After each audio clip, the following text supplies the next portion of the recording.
पंचायत चुनाव से ठीक पहले बदलेगी पश्चिमी यूपी की हवा।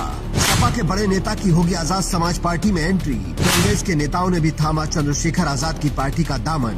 उत्तर प्रदेश की राजनीति में सरकार के लिए सपा से ज्यादा चंद्रशेखर आजाद परेशानी का सबब बनते जा रहे हैं। ये सवाल अब इसलिए उठ रहा है क्योंकि यूपी के मेरठ में अगर दलित के साथ अत्याचार होता है तो चंद्रशेखर आजाद जान झोंक देते हैं, और अगर मुजफ्फरनगर के ओबीसी के साथ अन्याय होता है तब भी चंद्रशेखर आजाद सबसे आगे नजर आते हैं। हर दूसरे दिन यूपी पुलिस से चंद्रशेखर आजाद की झड़प होती है, आप देख लेते हैं, क्योंकि वो सड़कों पर रहना पसंद करते हैं। लेकिन इससे भी ज्यादा बड़ी बात यह है कि नेता लगातार दूसरी पार्टियां छोड़कर आजाद समाज पार्टी में आ रहे हैं, जिसका मतलब है कि उन्हें इस पार्टी में भविष्य नजर आ रहा है। पश्चिमी उत्तर प्रदेश में चंद्रशेखर आजाद पहले ही आरएलडी को कई बड़े झटके दे चुके हैं। बसपा से भी बड़ी संख्या में नेता उनके साथ आए हैं। अब कांग्रेस के नेता भी चंद्रशेखर आजाद के साथ आ रहे हैं। बिजनौर और अमरोहा के कई कांग्रेस नेताओं ने 2 दिन पहले ही आजाद समाज पार्टी ज्वाइन की है, और अब खबर है कि पंचायत चुनाव से पहले एक सपा के बड़े नेता आजाद समाज पार्टी ज्वाइन करने वाले हैं, जिनका नाता पश्चिमी उत्तर प्रदेश से है, और वो आजम खान नहीं है। अब सवाल है कि अगर आजम खान नहीं तो कौन, क्योंकि गाहे बगाहे ये खबरें चलती रही हैं कि आजम खान अखिलेश यादव से नाराज चल रहे हैं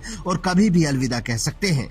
लेकिन आज तक ये खबरें केवल खबरें ही हैं। हालांकि चंद्रशेखर आजाद की आजम खान से नजदीकियां किसी से छिपी नहीं हैं, लेकिन वो हमेशा कहते रहे हैं कि उनके रिश्ते राजनीति से बढ़कर हैं। तो फिर वही सवाल है कि अगर आजम खान नहीं तो पश्चिमी उत्तर प्रदेश का वो कौन सा बड़ा नेता है जो चंद्रशेखर आजाद के साथ आने को आतुर है। सूत्रों की माने तो वो नेता बिजनौर से है और सपा में उनकी बड़ी पहचान है। अब लोग कयास लगा रहे हैं कि वो नेता आखिर कौन है, लेकिन इस बात में किसी सूत्र की जरूरत नहीं है कि चंद्रशेखर आजाद का कारवां लगातार मजबूत हो रहा है, और उनके समर्थक ये देखकर खुश हैं कि उनका नेता लगातार मेहनत करता है और बाबा साहेब के मिशन को आगे बढ़ा रहा है। वरना सोचिए, इतनी सर्दी में ज्यादातर नेता मस्त घरों में बैठे हैं, विपक्षी नेता तो चुनाव का इंतजार कर रहे हैं, लेकिन चंद्रशेखर आजाद लगातार चुनावी मोड में हैं और पैसा न होने के बावजूद भी हर राज्य में अपनी मौजूदगी दर्ज करवा रहे हैं। इस सब के बीच में वो खुद नेताओं को पटका पहनाकर अपनी पार्टी में शामिल भी करवाते हैं। कांग्रेस नेताओं को सदस्यता दिलवाने के बाद चंद्रशेखर आजाद ने कहा कि आजाद समाज पार्टी का ये बढ़ता हुआ परिवार सामाजिक न्याय, समानता और भारतीय संविधान की रक्षा के लिए एक मजबूत जन आंदोलन का स्वरूप ले रहा है।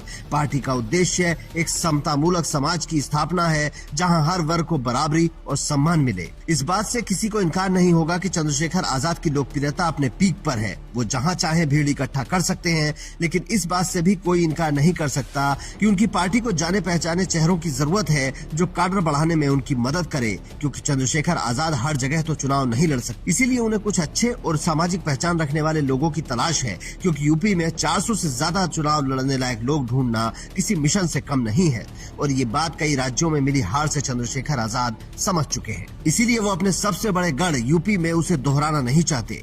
इसके अलावा कई पार्टियों के नेता उनकी ओर आकर्षित हो रहे हैं, जिसका मतलब साफ है कि चंद्रशेखर आजाद की मुहिम काम कर रही है, और 2027 के विधानसभा चुनाव में वो सत्ता के साथ साथ विपक्षी पार्टियों के लिए भी गले की हड्डी बने रहेंगे। और अब की बार अखिलेश यादव उन्हें पिछली बार की तरह इग्नोर नहीं कर पाएंगे, और न ही चंद्रशेखर आजाद की गाड़ी सपा कार्यालय से खाली निकलेगी।